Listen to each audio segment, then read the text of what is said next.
easy go. That's just how you live. Oh, take it all, but you never give. Mr. Bruno Mars. Yes, sir. How are you doing? Great. Excellent. Okay.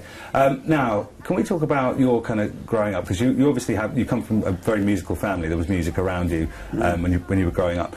Do you have a sort of like earliest musical memory where you thought, this is what I want to do? You know, there's videos and stuff of me. You could see me performing as a kid, impersonating Elvis. But you know, it's hard for me to remember like what was going on. I do remember that I enjoyed and I loved just going up on stage and performing every night. I think I didn't probably as a kid didn't know exactly, you know, I was impersonating somebody, but I did know that, man, I love getting out here on stage. All this pain, take a bullet straight through my brain. Yes. And what was the thing with Elvis? Because I mean, was he like your biggest? Well, I guess as a up? kid, my dad was a fan of a bunch of 1950s rock and roll, Little Richard, and Elvis, Ray Charles, stuff like that. And I guess I saw a couple videos of Elvis, and I just saw girls freaking out, and I learned a little bit about his story and just how they were kind of, you know, scared of him because he was doing this music that wasn't supposed to be done, and that he was you know, shaking his legs on TV, and it was too risque at the time. And I just dug that. So I want a piece of that. Yeah. Yeah.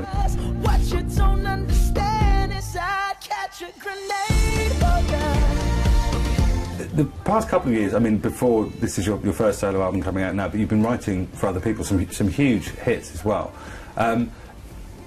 Was a solo career for you always on the cards, or were you? No, yeah, well, I never thought nor wanted to be a producer. I didn't move up to LA to say I'm going to be a producer and a songwriter.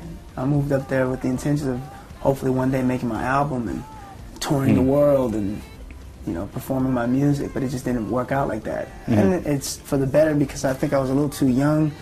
I was a little wet behind the ears and didn't really understand what it takes to do something like that.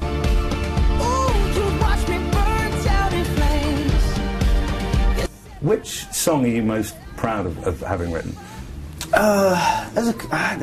know, these songs that I write, they all have a special meaning, and you know, I could tell you everything I felt in the studio when we did Nothing on You. I had this beautiful girls all over the world in my mind for maybe about a year, until finally one day we laid down this track, and it kind of just went with it.